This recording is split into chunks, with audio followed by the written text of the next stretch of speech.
मैं आप सबका स्वागत करता हूं। Electronic media, print media, social media के जितने भी मंच आप लोग संभालते हैं और पूरी दुनिया में किसान आंदोलन जो कि आज एक देश का ही नहीं अंतर्राष्ट्रीय मुद्दा बन चुका है, जिसमें यूएनओ ने भी अब हस्तक्षेप किया है, वो भी आगे आए हैं समर्थन में। मैं आपका स्वागत करता हूं। 2-3 बिंदुओं पर आज मैं खास आपका ध्यान दिलवाना चाहता हूं। सबसे पहले तो जो 8 दिसंबर को सभी किसान संगठनों ने भारत बंद का आह्वान किया है, न्योता दिया है, आम आदमी पार्टी पूरी तरह से भारत बंद के इस न्योते को समर्थन देती है। पहले से हम पंजाब में जब 4 महीने से ये चल रहा था संघर्ष, तब भी हम, चाहे वो ट्रैक्टर मार्च हो, चाहे कोई धरना हो, चाहे कोई उन्होंने चक्का जाम, जो भी इन काले कानूनों के विरोध में आह्वान दिए हैं, हम उनका समर्थन करते आए हैं। और मैं आम आदमी पार्टी के नेशनल कन्वीनर माननीय मुख्यमंत्री दिल्ली श्री अरविंद केजरीवाल की तरफ से भी देश की सभी राजनीतिक पार्टियों को और सभी वर्ग के लोगों को ये आह्वान करता हूं कि वो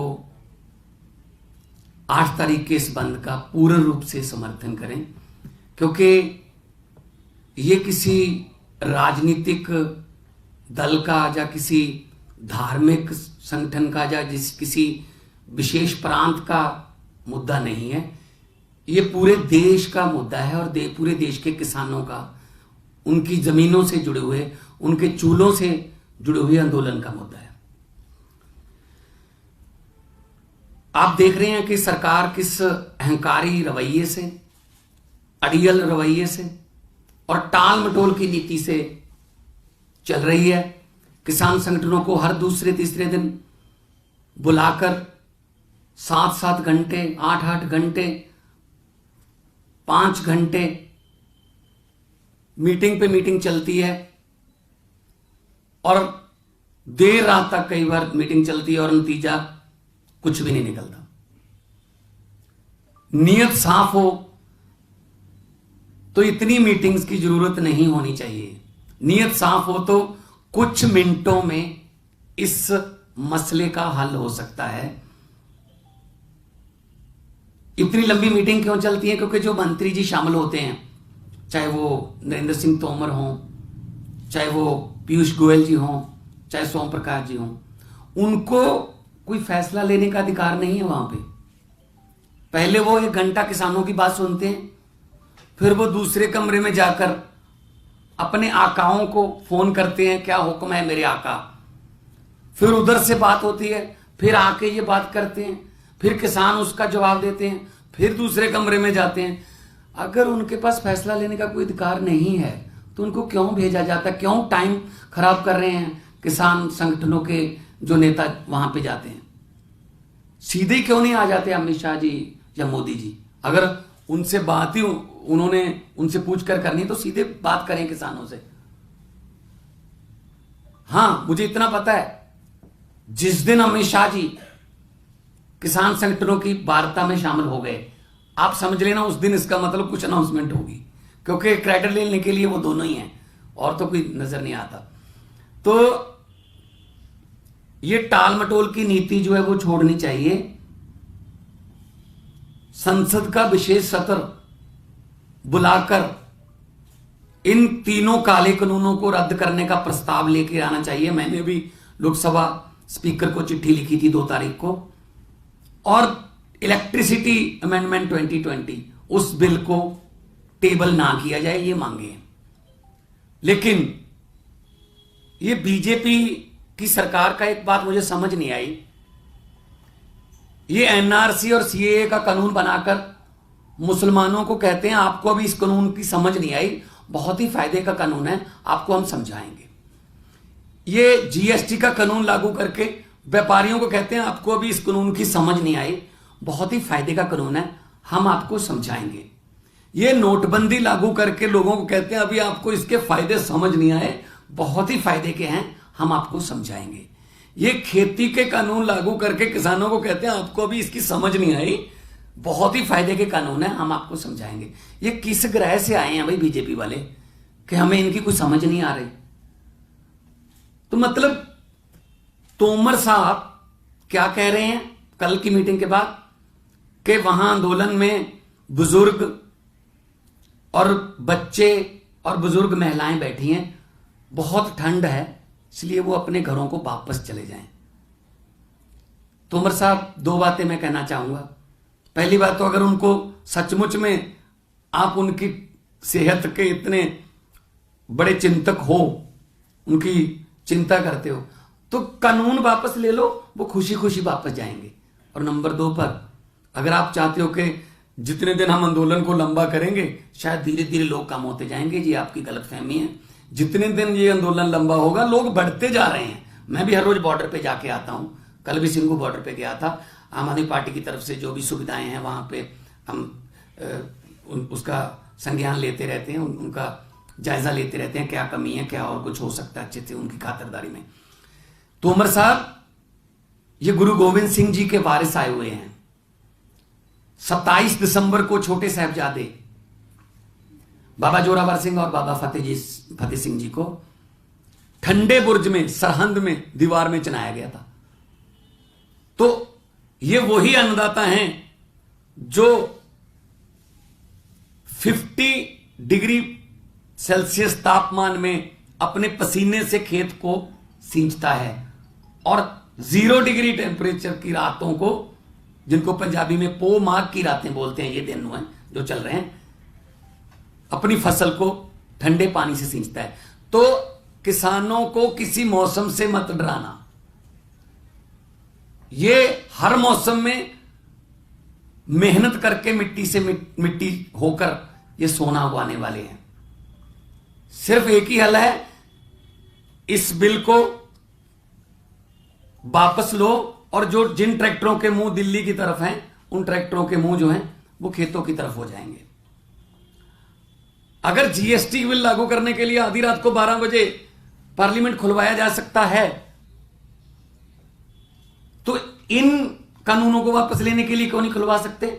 आधी रात को सुप्रीम कोर्ट भी खुलवा लेते हैं फैसले करवाने के लिए। तो क्या समझते हैं ये कि मतलब ऐसे ही लोग ये यहां से धीरे धीरे चले जाएंगे? जितनी बाधाएं यहां तक आने में डाली हैं उन्होंने, कोई एक बाधा उनको रोक पाई है? पर नहीं, अड़ियल रवैया। और ये अब किसान ये कह रहे हैं अब ये हाईवे नहीं, ये माई वे है, अब ये आंदोलन का रास्ता है। पूरे देश के लोग भले ही किसी और कारोबार से जुड़े हों, वो आके वहां अपना धर्म, अपना फर्ज समझते हैं इस आंदोलन में अपना हिस्सा, अपना योगदान देने को। और ये कितने तरीकों से इस आंदोलन को भड़काने की कोशिश कर रहे हैं, कभी कुछ बोल देते हैं, कभी कुछ बोल देते हैं, लेकिन किसानों की खास तौर पे जो बैठे हैं वहां पे, उनकी एकता और शांतिपूर्वक ढंग से जिस तरीके से चल रहा है, इस बात की तारीफ होनी चाहिए। और ऊपर से वो कैप्टन साहब, ये तो बच्चे बच्चे को पता है पंजाब में तो कि कैप्टन और बादल अंदर से एक हैं। असल में इनके फ्रेंडली मैच कई सालों से, दहाकों से इनके फ्रेंडली मैच की वजह से ही ये दिन देखने पड़ रहे हैं। इनके फ्रेंडली मैच की वजह से ही पंजाब के लोग ये सजा भुगत रहे हैं। और इन दोनों के, इन बादल और कैप्टन पर भ्रष्टाचार के अनेकों जो है पर्चे हैं, इन पर आरोप हैं। तो इनकी फाइलें ईडी के पास पड़ी हैं। तो ईडी का जो ताला है उसकी चाबी मोदी जी के पास है। तो ये तो अपने आप को बचाने की लड़ाई लड़ रहे हैं, ये किसानों की लड़ाई कतई नहीं लड़ रहे।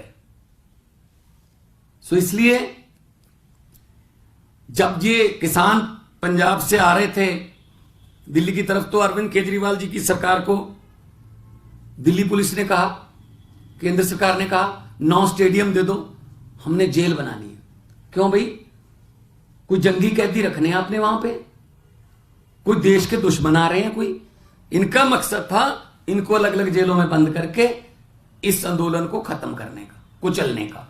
लेकिन अरविंद केजरीवाल की सरकार ने, अरविंद केजरीवाल जी ने इसकी अनुमति नहीं दी कि ये शांतिपूर्ण प्रदर्शन करने आ रहे हैं, संविधान में हक है, हम जेल बनाने नहीं देंगे किसी भी स्टेडियम को। तो उस बात से चिढ़े हुए हैं। अब कोई आरोप लगा देते हैं, कभी कोई कुछ आरोप लगा देते हैं, लेकिन मैं स्पष्ट करना चाहता हूं कि आम आदमी पार्टी जो है वो सेवा भावना से वहां सेवादार बन के काम कर रही है। उनके लिए मेडिकल फैसिलिटी, उनके लिए एम्बुलेंसेस, मोबाइल डिस्पेंसरीज, पानी पीने का और कंबल, मैट्रेस, कुछ भी अगर उनको चाहिए है तो हमारी टीमें जो हैं वो बिना किसी आम आदमी पार्टी का झंडा लिए या कोई बैज लगा के या कोई टोपी पहन के, तो आम आदमी पार्टी के कार्यकर्ता, मंत्री, एमएलए सबको अरविंद केजरीवाल जी का एक ही निर्देश है कि हमने सेवा करनी है। और सेंटर सरकार से हम आग्रह करते हैं कि कृपया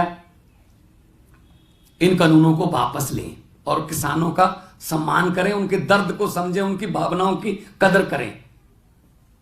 अब कैसी विडंबना है कि लोकसभा और राज्यसभा में यस और नो के ध्वनि मत से पास करवाए जबरदस्ती ये बिलों को रद्द करवाने के लिए अब किसान संगठन भी यस और नो का इस्तेमाल कर रहे हैं। कल भी उन्होंने कहा कानून वापस ले रहे हो, यस और नो। तो पहले आपको सब आपके कैमरों के जरिए पूरी दुनिया ने देखा कि किस तरीके से जो बिल पास करवाए गए, जो इस बिल के पक्ष में हां कहें, जो इस बिल के पक्ष में नहीं ना कहें, हां वालों की जीत हुई, हां वालों की जीत हुई, ऐसे करें। तो अब रद्द करने के पक्ष में भी अब सरकार कह रही है हमें 4 दिन चाहिए सोचने के लिए। उस दिन विभाजन के लिए, वोटिंग के लिए, डिवीजन के लिए 40 मिनट भी नहीं दे दिए इन्होंने। तो ये तानाशाही रवैया ये लोगों के जोश को ठंडा नहीं कर पाएगा। हर उम्र का व्यक्ति, हर धंधे से जुड़ा व्यक्ति वहां है। किसी ने बादाम का लंगर लगाया, कोई उनको शैम्पू और टूथपेस्ट वगैरह बांट रहे हैं, कोई जो जिस तरीके से जिसका भी योगदान पड़ता है। ये जन आंदोलन है, ये लोक आंदोलन है। और लोग जब इकट्ठे हो जाते हैं तो बड़े बड़े तख्त हिल जाते हैं। मोदी जी को ये तानाशाही रवैया छोड़ना पड़ेगा और उनको किसानों की ये जायज मांगें जो हैं, वो जो पूंजीपतियों को उनकी जमीन और उनके खेती करने के अधिकार को पूंजीपतियों के हवाले करता है, उसको रद्द करना पड़ेगा। जितनी देर भी ये आंदोलन चलेगा, आम आदमी पार्टी सेवा भावना से, राजनीति से ऊपर उठकर उनके साथ खड़ी है और खड़ी रहेगी। और जो व्यक्ति ये सोच रहा हो, अगर कोई पार्टी कि शायद हमें कोई इससे राजसी या पॉलिटिकल कोई माइलेज मिल जाएगी, तो ये बहुत गलतफहमी में है, क्योंकि ये लोगों का आंदोलन है और लोग ही इसमें जीतेंगे और लोगों को ही जीतना चाहिए। जी, कोई सवाल? सर, मेरा कहना है कि जो केंद्र सरकार जो है तारीख पे तारीख दे रही है, इस पे इनको कोई रणनीति है? आपका जो आह्वान था किसान आंदोलन का कि 8 तारीख को ऑल ओवर इंडिया बंद रहे जी, ये इस तारीख को 7 तारीख भी बोल सकते थे कि 9 तारीख को मीटिंग करेंगे। बिल्कुल। इसके पीछे रणनीति क्या है? या कुछ तोड़ना चाह रहे हैं? शायद, हाँ, बिल्कुल सही सवाल है आपका कि पहली बात तो कोई मुहूर्त तो नहीं निकलवाया ना 9 तारीख को। पहले, इससे पहले जो 3 तारीख को कह रहे थे, ठीक है ना, कल से पहले 3 तारीख थी। लेकिन अगर नीयत साफ होती कि इन बिलों को वापस ही लेना है, एक तरफ तो 3 तारीख को बुलवावा आया है, दूसरी तरफ जो 3 तारीख से पहले वाला संडे है, मन की बात में प्रधानमंत्री जी बिलों की तारीफ कर रहे हैं, बुला भी रहे हैं बात करने के लिए और तारीफ भी कर रहे हैं, समझाएंगे, आपकी आशंकाएं दूर करेंगे। किसान समझ चुके हैं। अभी आशंका जो है वो बीजेपी की गवर्नमेंट को है। किसान तो समझ के उनको समझा भी चुके हैं, ये क्लॉज है। अब ये भी कह रहे हैं कि अमेंडमेंट करने के लिए तैयार हैं। इतनी अमेंडमेंट, इसका मतलब ये तो मान गए ना कि इसमें इतनी कमियां हैं, अमेंडमेंट के लिए माने। पहले तो ये बात ही नहीं करते थे किसी लेवल पे, नहीं नहीं नहीं बहुत अच्छा कानून है, समझा देंगे।